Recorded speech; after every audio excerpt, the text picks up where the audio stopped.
The average student lacks the motivation to study. They struggle to keep up with revision because for them, they think it is pointless. What is the point of memorizing all these poems if I know how to speak English?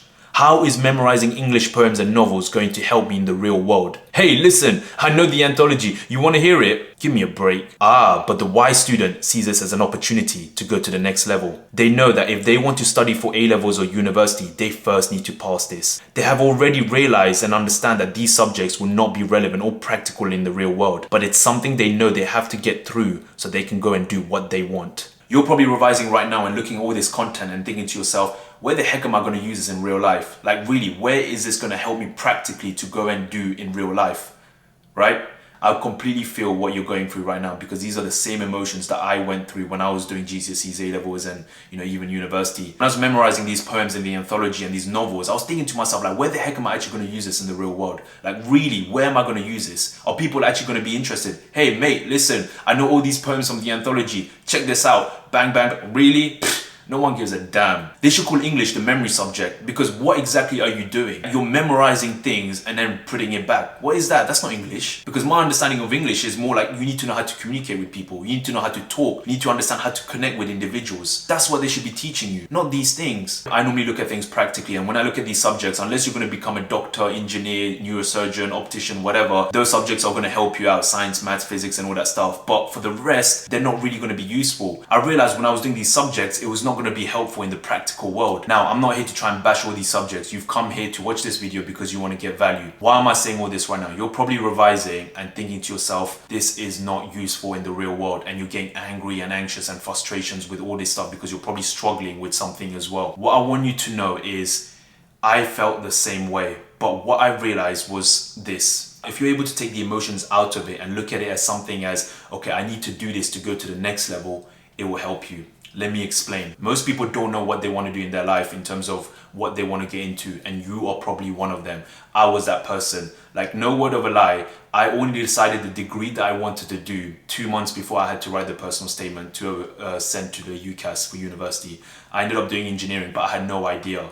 And I still look at it this way as the degree or the subjects that you're doing does not define you. You're probably thinking right now that, okay, if I do these subjects, this is my life, this is where I'm going to go. No, and I'm a great example of that. I did a degree that I only chose 2 months before sending the personal statements and UCAS application. Then from there, I went and worked in investment banking, left that investment banking, the corporate world, because I did not enjoy it, to go and follow my passion in teaching maths. Then from there, I started a software company as well. So use this as an example that your degree does not define you.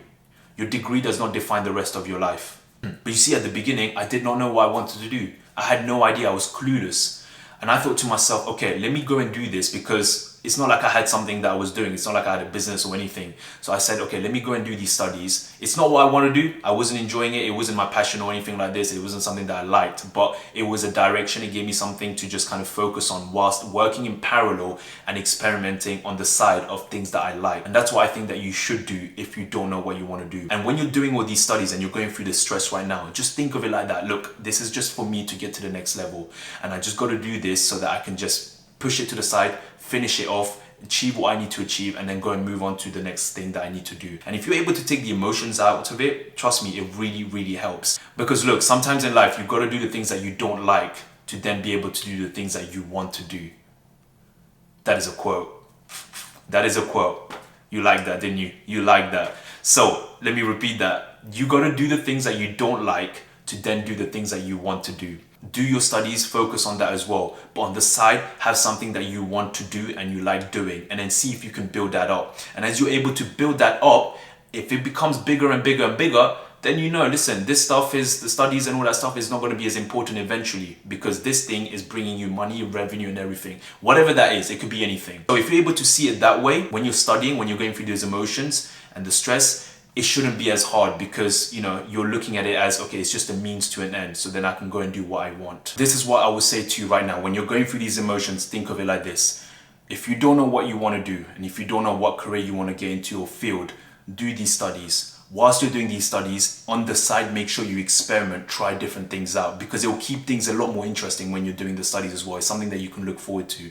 Experiment in so many different things, try different things out. It doesn't matter if you fail. Trust me, I've failed so many times, and it's the best thing that could happen to me, because then I know what I like and what I don't like, what works and what doesn't work. There's no harm in experimenting and trying all these things. Why? Because even if those things don't work, you still have your studies, you still have that field that you're focused on, what degree you're focusing on, whatever that is, you still have that as a focus. So even if everything on the side fails, this is something that you can fall back on. So hopefully this has given you a bit of a Monday motivation boost, and now you can focus on your studies during the next 2 weeks in Easter.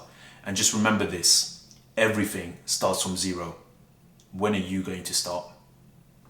Peace.